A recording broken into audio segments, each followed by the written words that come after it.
তুমি যেটা করে তো সেটা তো ঠিক করনি। আমার বিশ্ব ব্রহ্মাণ্ডের মালিক যিনি ভগবান, তার সঙ্গে যুদ্ধ করে কেউ কি পারে? পারে না।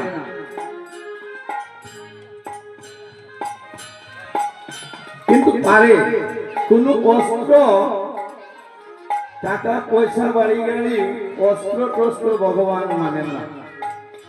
যদি কোনো ভক্ত আকুল প্রাণে চেষ্টা করে, তাহলে হয়তো ভগবানকে আর করতে পারে। রাধে রাধে।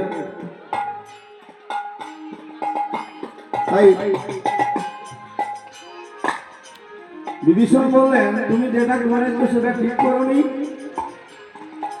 তুমি এক কাজ করো, তুমি বৈষ্ণব সেজে সাধিত হও।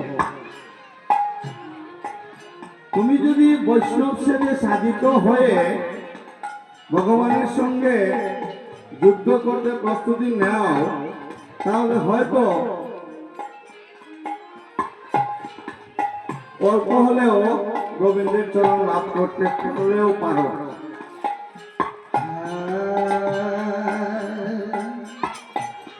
এবার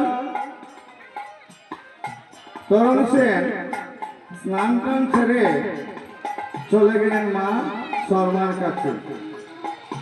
গিয়ে বললেন, মা আমাকে সর্বাঙ্গে তিলক করে দাও।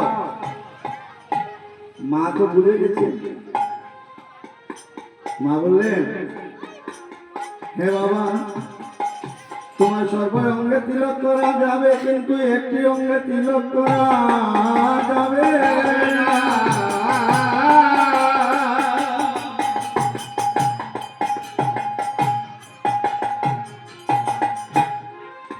বলতে কেন যাবে না? সেই অঙ্গটি কোনটি বলুন তো মা? সেই অঙ্গটি হচ্ছে এই কণ্ঠ। আমার ভগবান প্রভু শ্রী রামচন্দ্র যখন তীরটি চলবেন, সেই তীরটি এসে সেই কণ্ঠে প্রবেশ করবে তরুণী সেনের। তরুণী সেনের প্রাণটা চলে যাবে।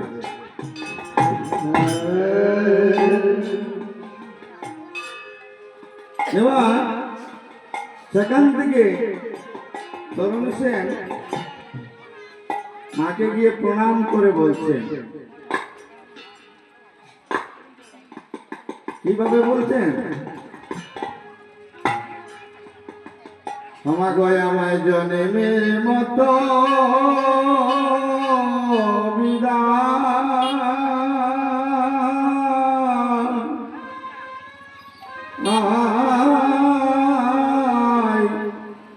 দাও আমারে গো,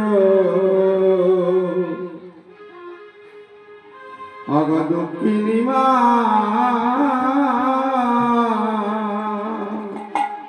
অমাগ জন্মের মতো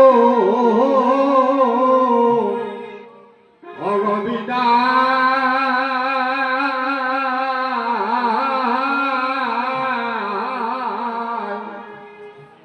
দাও আমায় গো,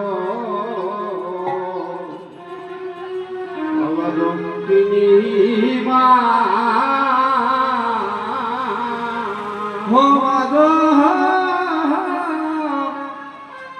জন্মের মতো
কত বিদায়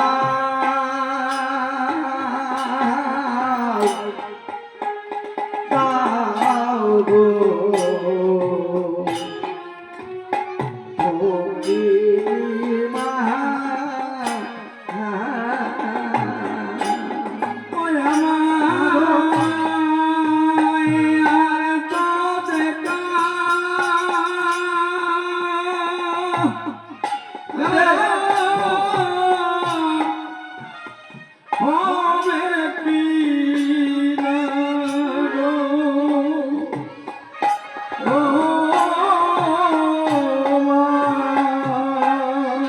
হ